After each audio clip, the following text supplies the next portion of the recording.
This podcast is brought to you by Tri-Velo Coaching, where we help triathletes and cyclists like you train smarter to race faster. I'm your host, Jordan Donnelly, and on my left is former Australian Ironman Champion and head coach of Tri-Velo Coaching, Gerard Donnelly. Every event has its own specific requirements that you need to make sure you're adequately prepared for, and this is especially true for any endurance or ultra event, but especially the Ironman. We had the epic Port Macquarie Ironman here in Australia last week, and over the weekend we have the Ironman World Champs in St. George. Actually, when this podcast comes out, it will have already happened, so we're recording this before the weekend, but by the time you hear this, the results will already be out. And so this episode, we're talking about how to make sure you're properly prepared for your endurance event, specifically looking at the Ironman. And as always, these principles will generally apply and translate to whatever event you're aiming for. Because of the Ironman specialty happening these 2 weekends, that's what we want to talk about. And just know that we will make our predictions for the race in this episode, and then you'll quickly find out next week whether we were right or wrong, because the results will have already happened and the race will have been run and won. But Dad, welcome to the episode. Let's start with our gratitude before we get into the Ironman stuff. What are you grateful for? Thanks, Jord. Looking forward to this episode. And it's always really good when it's back into Ironman season. And just so happens that, there are Ironman races all over the world that are actually continuing to happen. But the summer season for the Northern European triathletes are all around, but my gratitude is based on that. As a coach, you can't get to every event. So some races you can be there in person to see your athletes get around and give encouragement, but it's not always the case that you can be at every event. And this was the situation on the weekend. I couldn't be at Port Mac, which is disappointing. But my gratitude is when I do not get to an event, I can sit on the computer and I can actually watch the race more accurately than I can when I'm there. So it's always a high up and down day of emotions sitting there when you can't do anything about what you're seeing unfold in front of you. And this is the first time ever, I think, that all 8 athletes executed exceptionally well. And that's my gratitude. We will get into that in the episode because we want to talk about exactly how they prepared so well and how they executed so well. My gratitude is quite simply for my car. It's funny when things are taken away from you, how much you appreciate them. And my car battery went flat and I really needed to go somewhere. And it was a bit of a frustrating process having to figure that all out. And so I'm grateful to be able to use my car again. And it's funny just how convenient they are. And you just forget about how convenient it is just to have a car to go anywhere. So that is my gratitude. Yeah, it was good that you had that gratitude because you were about to do your training session and you couldn't. And then you came 3 hours later to do the training session. And as soon as you ran out the door, it bucketed rain on you. Yeah. And I couldn't stop laughing. I was so angry because it was pure blue sky when I was supposed to do the session. That's right. Yeah. That's good you got gratitude around something that wasn't that good. Yeah. Let's get into it. Preparing for an Ironman. Firstly, I have given the Ironman a bit of a, not a bad rap, but a bit of a go a few times on this episode about how ridiculous an event it is. But I do want to talk about the flip side of that and talk about how much of a special event the Ironman is, the atmosphere surrounding the entire day, the amount of preparation, training, hard work, nerves, excitement, family commitment, having people's families there with them. That all happens around the day in the lead up. You see all the Instagram stories, the preparation, putting the bikes in the night before, which only happens at certain big races. It doesn't happen at most triathlons. You rack your bike in the morning. You know what has to go in for every single person to turn up, from the top pro to the last place finisher. It is such an epic day. For people to turn up and take on this insane challenge and put a number on and attempt an Ironman. So I want to know, starting off, what are your thoughts watching the event that means a lot to you?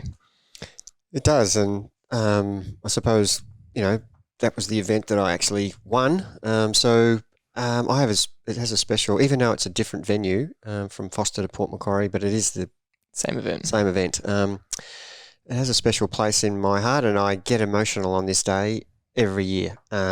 And watching guys that you've helped achieve their goals, I've told these guys when I talk to them after the race, I had a tear every time one of them crossed the line, and that's how much it meant to me to watch these guys go around and be successful, and equally as successful as I was.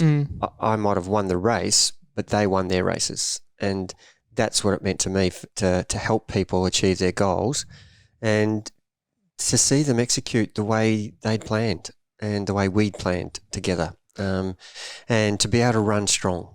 And one of the guys said he passed, I think he said 100 people on the bike, and then he passed 200 on the run. And, that's the way to do an Ironman. The journey is everything, but the last 3 steps across the finish line, that's what it's about, is whatever happened 6 months out to those last 3 steps, all of a sudden it means everything. Those last 3 steps are going under the finish line with "You are an Ironman" screaming over the microphone. It's pretty special, and it means a lot to everybody in that little team that's gone to contribute to that one person. Sacrifices that the family and friends and work, almost your social life, you have to put it in a lot to get something out of it. And I know there's guys going there just to tick boxes, and that's absolutely fine as well. But for the guys who have really been on the journey and succeeded, and I don't mean winning, I mean succeeded as in reaching their personal best. And that doesn't have to be beating your PB from previous, but just achieving the whole build and culmination of those last 3 steps. That's the finish, but you're so proud of yourself and grateful that you've been given the opportunity first, and that you made it. And boy, there's some struggles along the way, and that's the funny part about watching it on the computer is, in one of the guys, Ben won't mind me mentioning his name, but at the 110k mark, his average speed on the next, because there's segments that come up on the computer, he was averaging around that 30 to 35 k's, depending on whether it was the hilly section or the flat section or the headwind or the tailwind. So the average speed fluctuates. So it's not that kind of accurate. It doesn't give you a running average. It just gives you an average of that sector. And then all of a sudden, his average speed was 24. And I've thought, oh no, there's something mechanically gone wrong. And then the next sector, he was back to 34. And I'm thinking, well, what happened? And, we get the story after the race, and, his bottle bounced out and smashed on the road, and he was on the downhill and he had to walk back up the hill and grab his bottle, which is now empty and couldn't be used, and his nutrition's gone. And it's just there's stories like that everywhere. And not only that day, but 4 weeks out, he 8 weeks out, 12 weeks out, he crashed, and something happened, and there's just some getting to the line, and getting to the start line, and then getting to the finish line on the day. You start at 7 and some people are finishing at midnight. Some people are finishing at 7 p.m. It's a 12-hour day. Some people are doing 14-hour days. Some people are doing an 8-hour day. It's just an epic day, no matter which way you look at it. It's just epic all round, and it is ridiculous. But we now, it becomes quite a common event now. There's hundreds of thousands of people who've done an Ironman now compared to the first 5 guys who did it on day 1. And the fact that it's so common just still shocks me, because it hasn't gotten any easier. So just because more people are doing it. And it's such a flippant thing. Oh yeah, I'm doing the next Ironman. Oh wow. Yeah. Do you really know what's involved in that? And we had a couple of debutantes for this one, and unbelievably outstanding results, which I'm so proud of, and I'm so proud of them, and I've told them that, and I don't think it'll sink in. I was talking to one of them about if you've ever been involved in a team grand final, and you've done 2 of them. It doesn't matter what the sport is, but if you've shared a victory with a team, and it could be a netball grand final, it could be, Australian rules grand final, or a rugby grand final, or a cricket premiership, it doesn't matter. But you've got this bond with that group of people forever. And I've still got mates from the under-16 grand final that we won as a junior that we know we shared something special, and that Ironman feeling in 2022 in May of this year will be forever ingrained in those people, whether they do one more or whether they do, for some people, 20 more.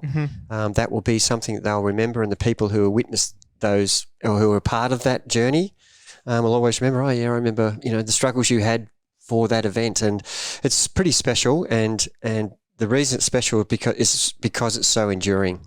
It is an epic event, and you couldn't even make it up to be so hard. It's one of the hardest days you'll ever experience, and I don't think you can ever be prepared for it. And even though you've done, 1 or 10, they don't get any easier. It's just how well are you prepared, and how well do you execute. They're the two key things. That it's easy to sit at the bar and say, let's do Busso, let's do Port Mac, oh yeah, and everybody's on board, and oh yeah, let's do the training. I take my hat off to anyone that puts their hand up and actually follows through, because it takes stones, and I personally don't know if I could do it. I don't know if I could put myself through the training and the actual day. And triathlon is a very niche sport, and so quite often when people ask, what do I do? And I say, I run a triathlon coaching business, and we have a podcast, and they say, triathlon, and they kind of try and clarify what it is sometimes, and then people have heard the word Ironman, they don't exactly understand what's involved. And they say, isn't it? It's a massive day, isn't it? It's like 100 Ks or something, and you explain, well, firstly, and I would do it the same way because I like seeing everyone's reactions, and I say, well, how far have you swum before? And people want to know, maybe a few hundred meters or something, and you say, well, it's a 3.8 kilometer swim. And you go, that's over an hour of swimming. And if you swim in the ocean, you're at the beach or something, you go for a bit of a swim for 5 minutes, you're exhausted when you come out. And I say, imagine swimming for over an hour. And people go, yeah. And then I say, well, I haven't done it, but Dad reckons that you'll then do the hardest bike ride of your life, 180 Ks solo, and you look at some Grand Fondos where it's around the bay in a day and it's 180 kilometers in one day, and people do that recreationally, and it's one of the hardest day of their life. They spend all day riding with very little training a lot of the time, and most people can't walk the next few weeks. And I say, imagine doing that and then doing a marathon. And by that point, people are shocked and they can't believe that's actually the event. And when you break it down individually like that, it just seems crazy. I think the marathon at the end gives people a realisation and perspective, because a marathon on its own is epic and always has been. You try and run 42.2 Ks. It is. And you try and do it after swimming 3.8 and riding 180. It's a whole new world out there. But you're right. It is so easy to talk about it. It is. It's a funny thing. I find it ironic that you can just rattle off, yes, I'm doing that. But then, do you really understand what you just signed up for? And you can get through with minimum preparation and poor execution. Absolutely, you can. You can do it. There's been hundreds of thousands of people do it.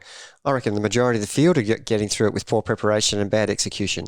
They still come back because it's got some mystique about it. And as I say, those last 3 or 4 steps to the finish, it is something about, God, that was hard, but I can do better, or I want to do it again. If you've ever experienced any type of endurance event, you get that feeling somewhere in the middle where you're getting a little bit lost, and you enter the fog a little bit, or you're just so exhausted you can't believe that you're still going, and that would just be multiplied to the extreme scale, which is why it has that special spirit or mystique about it, where you're going further than you probably ever thought possible. Yeah, going deep is a big thing, isn't it? And you're going through so many highs and lows, at the 140K mark, or even the 3K in the swim. I don't know if I can get to the finish here. I've still got 800 metres to go. I'm absolutely exhausted. And then, I've got 40K to go on the bike. I don't know if I can pedal much more. I'm actually hungry now, and I've run out of fuel, and I've got, you get off and you start your first K, and I've got to run a marathon. You've got to be kidding. It's a shuffle. So it's not an event you can race, except for, 10 people. Everybody else is enduring. It was really special getting to see the live stream of the finish line. That's just such a great thing that they have now, and you can watch a live stream. And we were waiting for the Trivelo athletes to come on, and we knew when they were about to finish, and they'd come across the line, and that was just inspirational. And it definitely gets you, because personally, I have no motivation to do an Ironman except when I'm watching these people finish, and you go, oh crap, why do I suddenly want to do one? Why do I suddenly want to take on this challenge? And that's because it is so inspiring. And I know you were feeling emotional, ecstatic watching the Trivelo athletes, on the tracker all day and then seeing them get to that line. It was incredible. And, I've done that. I've sat there for, I don't know, 8-9 years. Yeah. And in the early days, maybe I wasn't getting my message across in the preparation and in the execution, because no one has executed and prepared like this one and had the outcome. I've had a few people out of, maybe 50% or even some races 25% be achieving their success. But this time it was 100% of people actually achieve what they set out to. And for me, that was, I was sitting back there going, geez, I love my job. This is absolutely why I do this, for this day, for this moment, to see every one of those guys come across the line. Obi did one of those jumps in the air like Greg Welsh used to do when he finished. For those who remember every race Greg Welsh did in an Ironman, he kicked his legs up in the air sideways. I don't know how he did it. Yeah. But I filmed it, and then I froze it and took a photo of it, and I sent it to him. It was a great photo. Yeah. And just the joy and expression on his face, and the fun part is the next day when I go over the race with them, and it's such a fun phone call. When guys just can't wait to tell you, Ben's telling me a story about his bottle and he's swearing his head off and, what should I do? And then trying to remain calm and, I can work my way through this and, I've lost some of my nutrition. Is it going to affect me on the run? It's my first Ironman.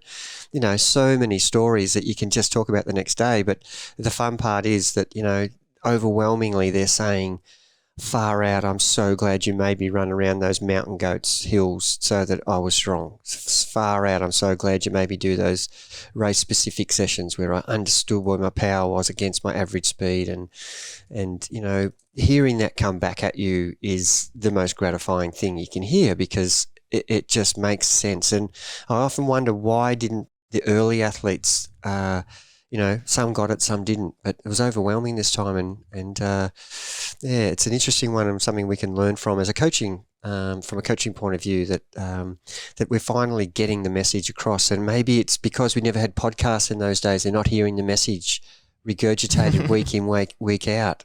There's a whole, as you asked me a lot of questions, I always say there's a lot of answers, there's a lot of reasons. So it might be a combination of a lot of things of just they've heard the story and now they're actually wanting to implement it themselves, and they know that they'll get a good outcome if they actually follow this advice. And that was gratifying. And I think, I'm really shy about putting people into an Ironman. When someone says to me, I want to do this Ironman, I'm trying to talk them out of it. That's my first thing.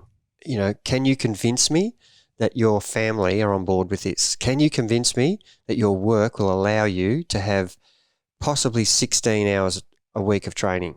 You probably could be better off with 20, but you can do it with 16. And are you ready to commit yourself to that solo possible 6-hour bike ride and that 3-hour run as a 6-month thing? Are you on board with all that? And if you can convince me that that's what you want to do and they're passionate, I'm all in. But you got to convince me of that, because this is something that I don't want to see people go through. It's just it could take weeks and months to recover from, and some people don't recover from it. The people who don't prepare and don't execute and tick the box, they could be seriously damaged for a long time after and never go back to riding their bike again. And that's not a good thing, I don't think. It just shows the enormity of the event. But let's break it down. I mean, what you're talking about right now is let's break down, and that's the topic of today, is what makes you prepared properly for an Ironman, and what are the really specific requirements. I mean, one little story that Ben told me as well was he kind of had the opposite feeling to that elation on the finish line. He was so relieved. He was so exhausted Yes. and out of it that he doesn't really remember the finish line. He just got there, and he said he was completely dizzy crossing it. I don't really remember that whole period. And obviously later he was ecstatic once he'd had an IV drip in him and he's feeling pretty good. But that to me just shows that, a lot of people have that relief and that elation. But for a lot of people, they are just making it to the line, and that's as far as they can go. That's that last step that they can get to. There's not too many people, George, who can say to me at the end, I didn't go hard enough. Yeah. I don't think, I don't think there's anybody who said to me, "Oh, I could have done harder than that." Yeah. And if you're in that position, you're very lucky because you must have stuck to a very conservative plan, which would be Brilliant. a big tick. Yeah. So possibly Paul O'Brien, who did the big high five at the end. Maybe he didn't go hard enough. Yeah. No, I know he did definitely. Yeah. So we don't normally mention people's names, but it's kind of a different experience on this one because I just want people to understand that what we're telling them is real. It happened this way, and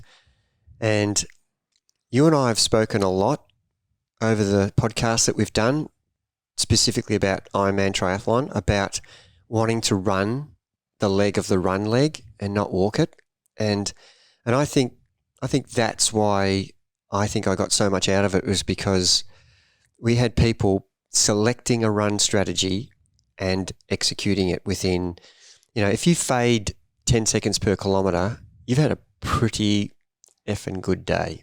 If you can pick 4:45 pace and finish at 4:55, still running, I think that's outstanding. Mm.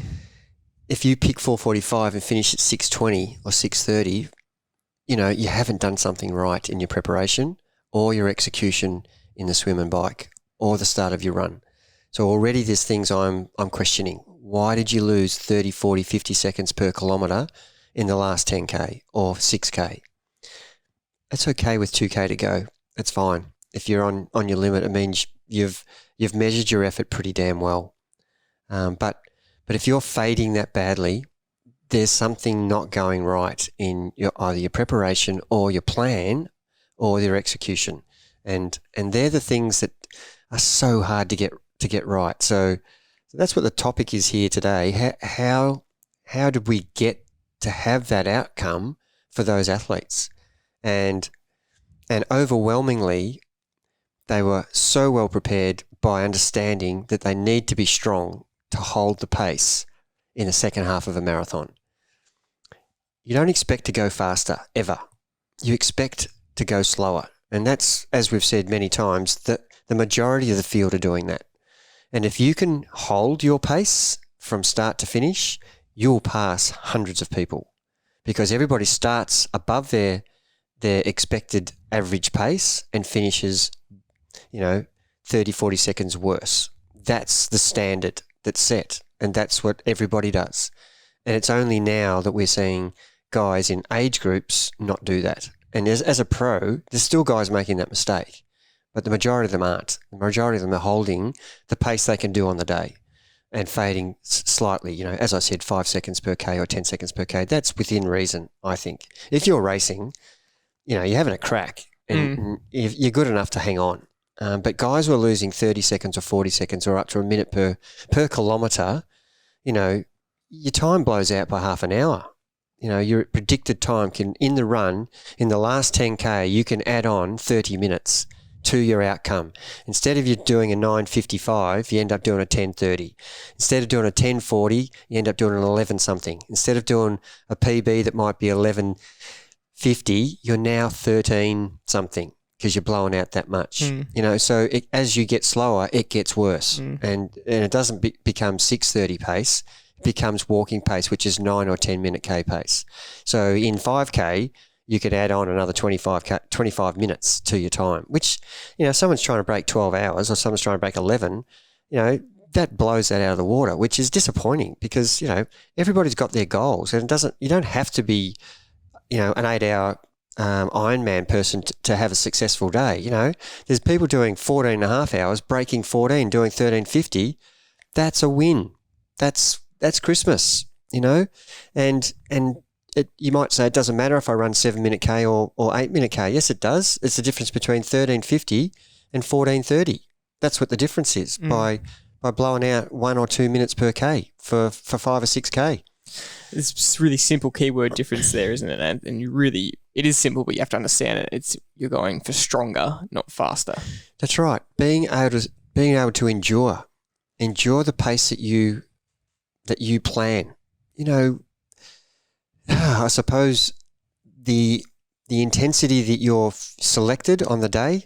And when I say the word intensity, people think we're talking about hard.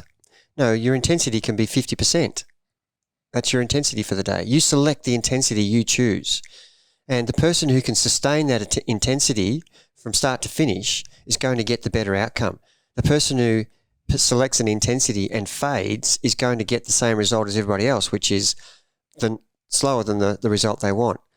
The reason, and I did say this a few times in the pre-race conversation to our Trivalo people, I was a little bit reluctant to use me as an example. I was saying I wasn't necessarily the fastest person on the day, but I endured my pace within 2 or 3 seconds per kilometre in the marathon from start to finish.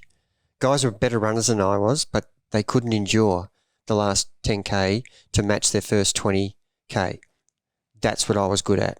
My actual bike time for the first quarter, first half, third quarter, fourth quarter, were all within a minute of each other. I held my pace. I was consistent. The marathon the same. I was within 5 seconds from start to finish. And I endured better than everybody. Everybody else slowed down. I just stayed the same. I wasn't beating people. They were beating themselves. It looks like you are, but yeah. It looks like I am. And it feels like I'm running away from them. But I wasn't. I was just holding my pace. They were slowing down. That's the experience that every Trivalo athlete had. Exactly. And you feel like you are flying, but you're actually holding the same pace. It feels like you're running faster, but you're not. It's because everybody around you slowed down that you feel like you're flying. And you're getting these calls from people around you who are they're in the walk of death, yet they'll look up and go, unreal. They're still going to yell out, fantastic. Whoa, you're flying, mate. It's a big buzz when someone who's just distraught is still got the energy to congratulate you. It's a part of the sport I love. It happens in every event, no matter what distance. But even in Ironman, people are congratulating you and flying past them because they know what hurt they're in, and they go, "How are you doing that?" How are you doing that? Yes, and I think that's the most satisfying conversation I'm having with post race is they're just so excited to tell me that I was in hurt locker, I was struggling, I was in dark places, but I knew that the training I'd done, the strength I had to be able to hold that second half, and now I understand why you made me do those sessions, is because I could endure my predicted pace that I planned, my intensity that I planned. I was able to hold it within reason, and that's fun. So let's really list specifically the requirements that you think are key to be able to do that on race day. And you said one before, and that was, are you willing to go and do 6 hours on the bike by yourself in preparation? So take me through, what are the key run sessions, ride sessions that you need to have done in order to get to the start line on the beach and go, I'm well prepared for today? And how many of them do you need to do? Without giving too many secrets away, I'm sure the majority of the field are all doing 4, 5, 6 hour rides. I'm positive that's happening. And if it's not, that would be the exceptions. There'd be a small percentage who didn't do any of that. But the majority of the people, the 1,500 people who entered this event and the 3,000 who go to that event, and the majority of them would have experienced endurance riding, and they've ticked that box. But let's just explore that ride. How are they doing that ride? And this is the bit that I hone in on. You were with a pack of 20 great mates, all riding 6 hours. What fun it was, all riding together, getting your endurance ride ticked off. The guy who spent the time on the front, he's the only guy who got the value out of the ride. Everybody else who sat in the bunch is doing a 6 hour ride, but it's not anywhere near their experience is going to be on race day, because you can't ride in a bunch on race day, even though there are some massive packs, but you're technically not allowed to be in those packs. So why would you train that way? That is the biggest mistake that the group's making. They think they're prepared because they've done 10 6-hour rides, none of them by themselves. So, well, that's pretty antisocial, isn't it? That would be the answer I would get. But I do this sport because I want to be with my friends. Well, sure, let's all meet at the coffee shop at 6 a.m. and let's all go do our 6-hour ride. and go a minute apart. I would know that everybody that I know is up the road somewhere or behind me or around me. That's how you should be measuring and preparing and getting your group. If that's what you want to do, ride with a group, meet as a group and then meet afterwards. You're fulfilling your social requirements, but do the session on your own. Do the session in your wind. Spend the time where you've got pressure on the pedals with no one in front of you. Have someone 50 metres in front of you who's pushing you if you want, or if you're doing a specific session that's in the zones you're supposed to be in. Doesn't matter who's around you. All you're concentrating is, here's a hill. What zone should I be in here? What power number should I be in? You should be practicing that week in, week out. And the second thing is, if you ride that group ride, 6-hour group ride, your fueling will be completely different to when you ride by yourself. Why? Because you're burning fuel at a different rate. In a bunch, you could be averaging normalized. Say you're supposed to ride by yourself 200 watts for the 6 hours. You could actually, in that bunch, ride 6 hours in a time with the bunch that's cost you normalized power of 150 watts. So your fuel requirements are so much more less than if you ride it at 200 watts. So you're not actually practicing your fuel strategy. So people get shocked when they come, after they've trained with all their buddies, come to the race where they had to ride by themselves. I bonked. I ran out of fuel. I don't know what happened. I know what happened. You trained without training in the right zone to practice your fueling. And this actual point I'm making is the make or break of most Ironman results, that people love to train in groups. And we've talked about group training a lot in everyone knows our philosophy on it. There are periods where it's great every now and then to train in a group, to be pushed. Get in a group that's way better than you so that you would be actually riding at the same pace you're going to do on Ironman day, same power. That's fine, because it's relative to what you're going to do, and your fueling will be required the same amount. Because if you're in a bunch that you have to push 200 watts and you're still sitting in and pushing 200 watts, goal achieved. You're out getting the outcome you want. So bunch riding can work if you're in a group that's way better than you. But if you're the best guy in the group and you're sitting in, getting a free ride for that 6 hours, and they're the things that are going to derail race day. And that seems insignificant, but it's actually the key thing that causes the majority of failures in Ironman. So you can do all the high intensity training midweek, you can do all your tempo, your recovery stuff. If you don't do that endurance ride properly, the way I've just spelt it out, it can't be any more simpler than I'm telling you. If you don't do the majority of those rides where you're getting to practice the power you're going to race in, then come race day, you're going to be wondering what's happening to yourself. You're going to, fade badly. And then it affects your run so much. No matter how fit you are as a runner, if you've burnt too much fuel, we use that example of the car. If you've got an expensive car and you don't put fuel in it, it's still not going to go. It doesn't matter how much money you paid for the car. If you've trained your ass off and you haven't fueled yourself, you can't run, no matter how fit you are. So the course on the weekend was crazy hard. It was 2,000 meters plus of elevation for the ride. How do you factor that into your individual rides? And more importantly, it wasn't just the ride that was hilly, it was the run as well. So what other things made you so confident in the athletes in that they were prepared for the day and how hard this specific Ironman was going to be? It wasn't a flat Ironman. But also take into consideration the road surface. And I'm sure the people who are listening to this podcast who did the race will go, yeah, don't forget the road surface. It was really average. And a lot of people train on beautiful hot mix. That's not their fault. That's just the good roads they live around. The people who live in the country have got those coarse, hard surfaces. It takes it out of you so much. They're the sort of surfaces that Port Mac roads are. And there's lots of potholes and, boy, there's some steep climbs in that. It's 18% climb and there's, you do that twice and there's a whole lot of other rolling hills that are really going to gas you. You need to do a lot of training that's relative to the elevation that's going to be on the day. And you need to be in country roads so that you're not flying along beautiful hot mix surfaces every endurance ride. So you need to put yourself into similar conditions. That's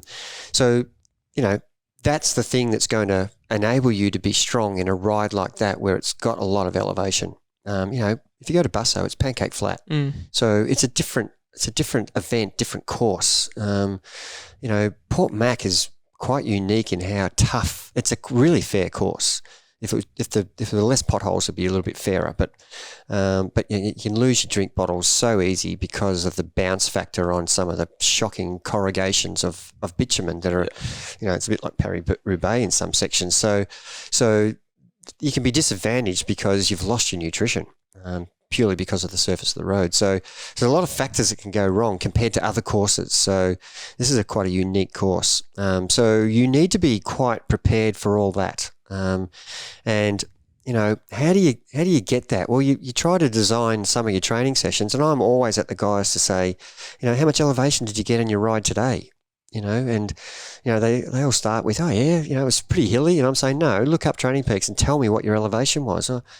I'm saying minimum 1,500 metres or 1,000 metres today or 500. And, I thought it was hilly, but I only did 350 metres of climbing. Well, that's not going to cut it on race day. You need to actually train according to what your race course requires. So people might ask, well, if I'm doing Bussos, do I still need to be in the hills?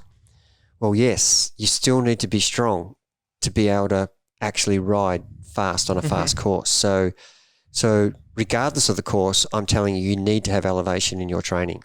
But it's more important if your course that you'd actually do is a hilly course. You will reap the benefits on a flat course by a country mile. If people only train for Busso, as an example I'm using, for those people, Bustleton in WA, for those international listeners who don't know what course I'm talking about, it is a pancake flat course, and the temperature is the thing that gets people. It could be 40 degrees, could be 45, it could be 38. So it's a really hot, fast course, and it's renowned for being fast because it's flat. And so you would think that requirements are, I just need to be fast. Well, you need to be strong. And as I said earlier, you pick the intensity you're going to ride at, and how can you sustain that? Well, what makes you able to do that as a rider and a runner and a swimmer? Well, you need to actually be strong in the back half of your ride so that you can run properly. So you need to be a strong bike rider to be able to run well. You need to have really good, strong legs to be able to run well. So you need to be in the hills for riding. You need to be in the hills for running. And, I've said that many times for 2 years, but people still avoid them. It's not convenient to go to the hills. It's too far away from where I live. Just speaking to someone today about that, I was asking them, how far is it to drive to your nearest hill? And she was telling me that her nearest pool was 200k away. Oof. And she did that twice a week to make sure that she got her swimming in. And then she eventually got a swim spa at her house, that's commitment. Yeah. And so don't tell me that you can't do something because it's inconvenient. If you want something bad enough, you need to be inconvenienced. That where we live, I can't do the sub-threshold TT training session in the hills because it's just too hilly. I need a flat road. So I have to drive 50 minutes every Sunday morning. So I have to get up at 5:30, get in the car at 5:45, be on the circuit that I want to ride on at 6:30, and then do the session, then drive another 45, 50 minutes home. So I'm only riding for an hour and a half, but it's actually a 3 or 4 hour session because of the drive I have to do. But I'm doing that because it is specifically what I want to get out of that session. If I did it where I live in the hills, I've got the outcome's not right because I'm actually just, riding uphill, downhill, and there's no section where I can actually ride properly in the zones I want to ride in. So you need to be inconvenienced and be willing to do the extra things that are going, that we moved here to Belgrave so that I could train in the hills for running and for riding. And it's not just about doing the hill session, it's about how you do it, right? Yeah. So there's a really big difference there. Yeah, and a lot of people think, right, I'm in the hills, I've got to smash myself. I've got to get around those hills and ride hard and then get in the hills and run hard. And if you do that right off the bat, you won't be able to train all week. You will be that exhausted. So you have to start off slow. You have to start off with a small amount of hills, and you're a classic example of this. You can injure yourself if you actually haven't done any good running base, and I mean stay on the flat. So I'm saying the opposite here. If you're not fit as a runner and you're hearing me say go to the hills, that doesn't mean you go to the hills at day one of your running program. It means you go and get fit on the flat, get strong in the legs, and then you gradually introduce, a half-hour hills run, a 45-minute hills run, an hour's hills run, until your body can cope and adapt and absorb, because you're running at different angles. You're running downhill and uphill, eccentric, concentric contraction, your Achilles, your ankle, it's all been strained differently from when it's on the flat. So you can't just jump in. I've been running an hour and a half on the flat. I can do an hour and a half on the hills. You know yourself, that just doesn't work. You will be sore. I had to eat a bit of a fairly big slice of humble pie not long ago, making that mistake. I was doing the equivalent on the flat. I hadn't been out into the hills for months, but the hills is my home. I grew up in the hills, so I just probably arrogantly just thought I'm a bit of an exception. I can go back whenever I want and smash out an hour and a half. Yeah, and did what I'd been doing on the flat, but hadn't been to the hills for months and almost gave myself a massive Achilles injury. And I think the only reason I didn't was because I've probably had that experience before, but I couldn't run for the week, and it really affected my running training the next couple of weeks. And it was almost a massive, major mistake. So yeah, but that's from someone who understands, but motivation is high. People listening to this, they can't wait to end this podcast because I'm going in the hills. and that's great. But you need to understand, you need to build up to this. And you just don't start going out and riding 4 or 5 hours in the hills, 6 hours in the hills. You just need to gradually introduce it over. And that's why you need 20 weeks for an Ironman minimum, or 26 or 30. Because you need this period to get your body adapted to not only the 6 hours that you expected to do, but the strength from climbing, mountains, 1,500 metres worth of elevation, 2,000 metres worth of elevation. The body doesn't cope with that very well, just if it's thrown that at it straight away. So you have to ease your body into it, and that way you won't break down. And interesting, we were just talking to someone about having a great season, a whole year of not missing one session. The only session they halved miss is when they got hit by a car. But they did not miss a session in that whole year. That's remarkable ability to manage your training and the load, because, injury is massive in triathlon. It is one of the biggest things that affects consistency. It affects you getting to the start line. It affects the consistency of training and the possibility of not doing the race. So you mentioned quickly there, 20, 26, 30 weeks. We would probably say that conservatively 30 weeks is the minimum.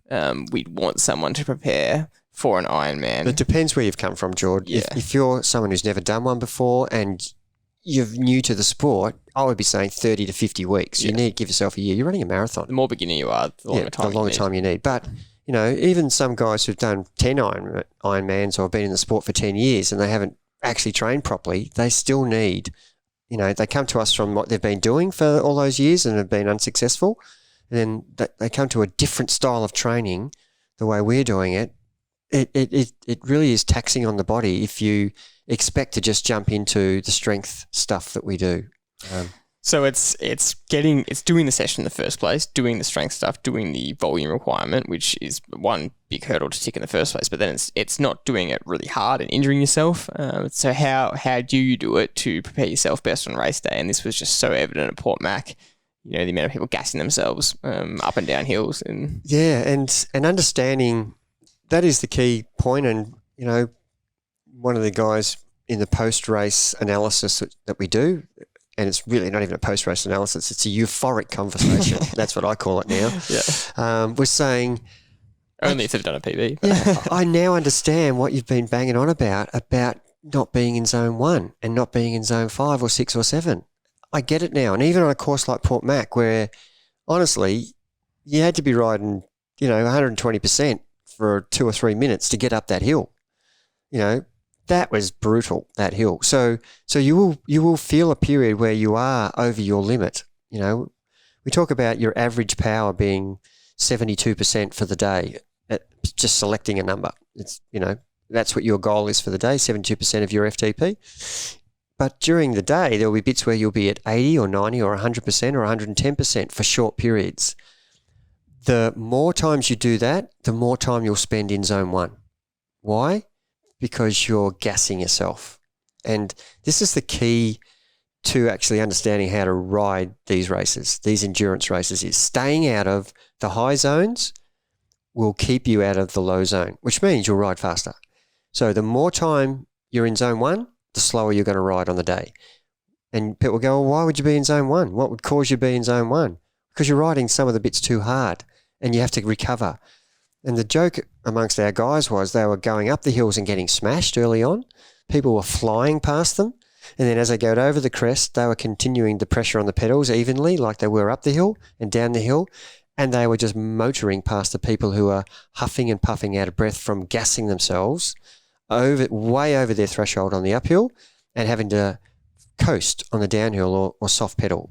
And so they're spending massive amounts of time in zone 4 and then equal amount of time in zone 1.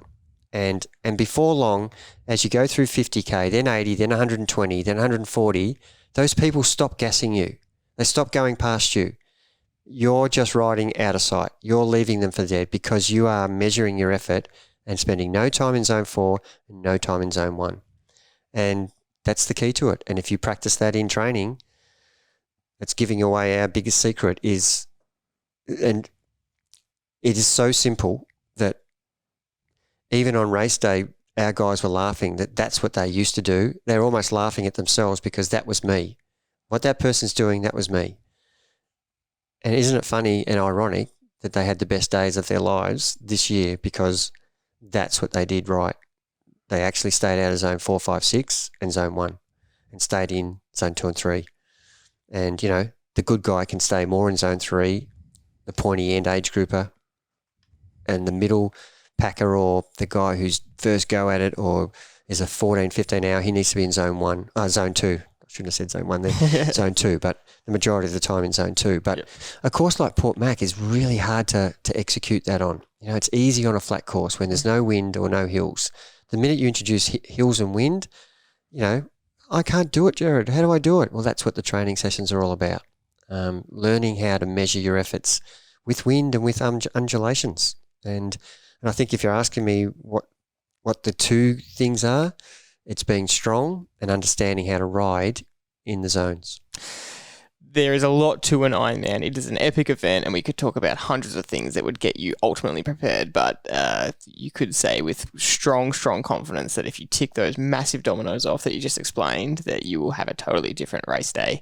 Let's finish off and give the people some other quick wins, some really big things you think that if you're 16 weeks out from an Ironman with an athlete, what are you ticking off in that 16 weeks just to make sure you're really happy with them and you're going to be confident that they can go into the race and be well prepared? Yep, they've reached their longest distance in the run. They're approaching that, and you know we do the split run, but that's another story. But they need to be comfortable with the volume on one day, whether you do it in the morning and the afternoon, as a split run is, that you're getting the time that you're going to be in the race. So you need to be getting close to that. And you know we had guys who didn't achieve that, and so therefore they had to have a more conservative race strategy. So if you haven't done the training, you have to re-look at your race strategy and be more conservative. So if you come in with the ideal training, that's what you need. You need to have got yourself to a 6 hour, because most people are going to ride between 5 hours and 6:30. There are a small amount of people who can do 4 hours 10 to 4 hours 55, and a small amount of people who will do 6:30 to 7:30. That's the majority of people are in the middle, 5 to 6.5 hours. So you need to be on your own, in your own wind, in undulating courses, doing that solo. And that's so easy to say that, but go and try and do that multiple times. So that's key. You actually need to then practice out and back riding to your number that you think you're going to do on race day. And at 16 weeks out, that number could change. It could go up, because during the week, we're trying to improve our threshold so that, you know, we've picked a number that might be 70% of our threshold, and 16 weeks out, that could be 200 watts. But I want to 200 watts equals 30 Ks an hour. I want to ride 31 Ks an hour. The only way I can do 72% of my threshold is if it's 210 or 215. Then I'm going to be 31 Ks an hour. Yeah. So during the week, we're still trying to lift our threshold by training at threshold or training over threshold. Yep. Some other big things on our list, and I'll just rattle them off. You jump in when you want to explain something in more detail. But nutrition, obviously, like you said, you have to have practiced that properly to the race specificity that you're going to experience. That comes from doing a majorly long time trial or these long training sessions at your intensity to know what nutrition is going to be appropriate. Combining the two, so making sure that you're doing some sort of big day here or there with a big ride and a big run, not just keeping it separate. Understanding the swim requirement. We skip over the swim sometimes, but understanding that you have to make it, and you actually have to be able to get that distance at a minimum and be able to do it and hold your pace. Same principle. Yeah, there's no doubt. You've just rattled off some really important things. And, we often say because the swim is such a small part of the race that it's you can't actually get big improvements in it. You can. We've got examples of, Wangi's knocked off 30 seconds per 100, and that's a great result. But that only improved him 5 minutes in a 12-hour day. You got bigger improvements over 180K in a marathon where you can get 10 or, in his case, an hour 50 improvement. Yep. He improved 5 minutes in the swim or 10 minutes in the swim, but he improved an hour 40 on the bike and run. That's why we're pushing the bike and run segment. We're not saying the swim is insignificant, because if you can't get through the swim and you're exhausted, you actually won't ride and run well anyway. You still have to be fit. So let's not dismiss that. Exactly, yeah. And one of the last ones that we're really proud of is the race plan, and we are really happy with our race calculator. And you would say that almost every single person overestimates their race plan the first go. You get them to send the race plan to you, and almost every time it's over what you think they should do and what ends up happening. And if you're just doing a race plan, you have to understand your human bias and know that, and this is just such a big thing to make sure you're well prepared for the day, is that picking the wrong numbers to start with and overestimating yourself is just setting yourself up for massive failure. What you want and what you can do, they have to be correlating. I always say, don't get your ambition and your ability confused. That is a thing that people are sick to death of hearing from me. But it's such an important thing. How do you come up with your race plan? It's based on your training sessions. So I force our athletes to send me a race plan with evidence about how they've come up with 200 watts as their go-to power number or 455 as their running pace. Prove to me from your training that you can have this as your race plan. And they then get a realistic view of, oh God, maybe I haven't actually done that pace or that power. And it makes them rethink, and they're across all their numbers.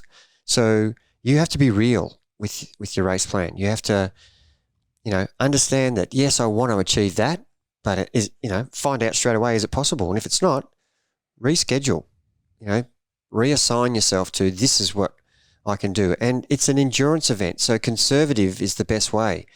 And, you say that a lot. Yeah. Believe it or not, that's how I won that race. I was the most conservative person in the race, but I endured the most. So I'm not saying anything good about myself except that I was conservative and I knew what my ability was and I stuck to it. Everybody else raced it and had a crack, whereas I was actually the guy who was just the turtle. Everybody else was the hares, and I'm just enduring better than everybody else, which is, if it's good enough to win the race outright, why wouldn't it be good enough for an age grouper? Yeah. That's exactly what your mindset should be. It might not be the fancy way to win, but you're going to get the outcome you want.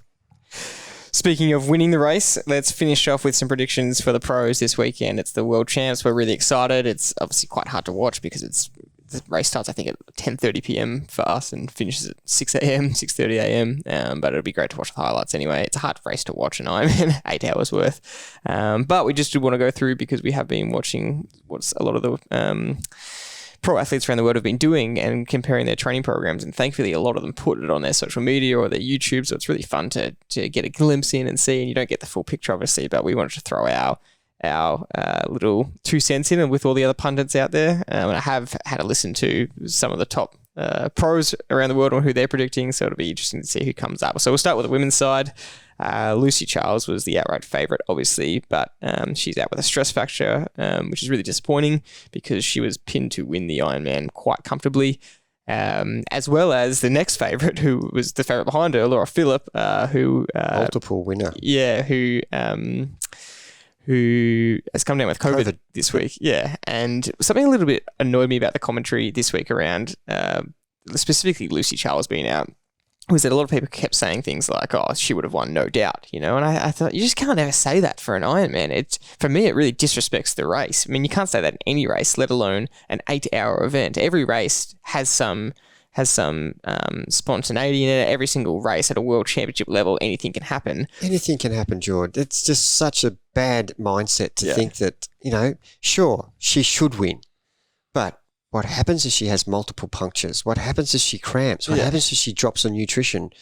There's so many things can go. What happens if she's sick the week before and is not at her best? Far out. It's an never 8-hour over. event. It's never over till it's over. Yeah. And if you go in with that mindset that I'm not going to win this because the best person's here, well, you're not going to win anyway. Yeah. So on that note, the floor has opened up now for a lot of athletes where the 2 favourites are now out, and that really opens the field, which is really exciting. It's fantastic, isn't it? And I wonder, did people come into this race fearing those 2 and maybe they didn't train as well the last 6 weeks? So they thought, what's the point? My best position I could come is 3rd. And now they're thinking, well, I wish I trained a bit harder. And I doubt that any single pro would be thinking that, but it's just an example of the wrong mindset you could get into. These are professional athletes. They're going through the motions rather than actually feeling like I'm a contender. Yeah. And what's happened in the last 6-week period, that can happen on the day. There could be catastrophes everywhere. It is quite a technical course. You just don't know what's going to happen. And the person who persists and perseveres is going to be the winner on the day. Yeah. Now it's the person who wants it the most. So the race is wide open. Yeah, exactly. I'm very excited to see how they go. And as you just mentioned, the next favourite is probably the multiple 4 times IM world champion Daniela Riff and Rifle Riff. I can't ever know who pronounces it which way, but she has not been in as good a form. But you mentioned to me before the thing, being a 4-time champion, you know how to win, and so she seems to be the next best person. Although a lot of people are doubting her. And lastly, Australia's Crowe Alexander, world champion himself, has predicted Sky Monarch as the inform athlete to win. So that is an expert pundit's look, but it'll be interesting to see how it all plays out. Well, it's open to anybody, isn't it? And I just hope someone steps up and some newcomer comes along and gets crowned world champion. We were talking before, it's a pity they only get world champion until October. They don't even have it for a year. But it's a great opportunity for someone to stamp their mark in triathlon on the women's side of affairs. So I'm really excited. And speaking of newcomers for the men's side, only one previous world champion is in the race, and that's Sebastian Kienle. So it's going to be very exciting that if he doesn't win, it's a newly crowned champion. And obviously we've got our new Norwegian loves, Gustav and Christian. We can't wait to see how they go, and more importantly, how they go against each other, because Christian's had Gustav's measure in a lot of races, but a lot of people are saying that Gustav is unbeatable, which I just don't think you can use that term in an Ironman. No, and look, they are the standout too. There's no doubt that they, on paper, should. But think, like, one came first at the Olympics and one came 9th. Yes, yeah, and he had a poor race, so 7th, I think. So there's an example of probably someone who should have won not winning, and someone who shouldn't have won. That's a bit hard to say that, but nothing's done till it's done. I just hate that commentary. So yes, they are the 2 standout, and they should be head and shoulders above everybody else. But this is an Ironman, and anything can happen. Jan Frodeno, the GOAT of Ironman, has predicted Kyle Smith as a smoky, which is quite an outside chance. Sam Long, who we love him as a character, will be interesting. He's so young to see how he competes at this level, but I think we just wanted to mention our man and our prediction for this year, who we are absolutely rooting for, is Lionel Sanders. Oh, I just love the way he's just embraced everything about it, and I just if you have favourites, he's my Wout van Aert of the cycling Yeah. world. He's a great character. They're all great characters, and good to see a Brownlee in the race. That's going to be exciting, and don't underestimate that unbelievable freak of an athlete. He has done everything in triathlon. He doesn't have to prove to anybody, and sometimes when you're in that position, you're free to do whatever you like. Those guys know how to push themselves. So you've seen them carry each other over the line in races, so they can push themselves beyond what. But that's what Lionel thinks that he can do. He reckons he can push himself more than anybody else if he just gets a chance to be in contention. That's his strength, he says. So I'm looking forward to seeing him in that position, and I really hope he can show everybody that he's a genuine contender. It's worth mentioning that one of the reasons we love him, and you love him specifically, is you're just loving his attitude towards racing. And it's so important for all of us to remember is that in one of his videos, he just said he's so excited to race, and that is just infectious. And that's what it should all be about when it comes down to it. You want to be really looking forward to race day and to have some fun doing. Yeah, and he's not afraid. He's not afraid to muck up. He's not afraid to make mistakes. He's not afraid to come 20th. He said it out. It sounds like a cop-out, but all I want to do is enjoy myself on the day, which is what I say to all of our Trivelo people. The last thing I say is have a great day, but don't forget to enjoy the experience. And if you're enjoying something, you will, you know what it's like, you do better at things you like doing. If you're not enjoying it, you're going to go progressively worse. So I love his attitude. I love the fact that he's not fearful of poor performance, because most people are fearful of their own performance, whereas they should be actually the opposite. They should be confident that they're standing on the beach as well prepared as they possibly can be. They should be just smiling, saying, I've done everything possible today to get here today. And that's going to give me confidence for the whole day. I'm going to be challenged, I know, but I'm up for it. That's his attitude. And I think that endears me to him. I've got my flag cheering for him. By the time you listen to this episode, the race will have already been done, so you'll either know the result and know that what we're talking about was either right or wrong, or you can go look it up after this podcast. But we'll finish there. This has been all about Ironman. We hope you've enjoyed it, and maybe you are inspired to sign up. Just pretend that if you do, Dad will be pretending in your head that he's grilling you about can you actually do it, and are you willing to sacrifice all these things. But that's it for this episode, and we'll see you on the next one.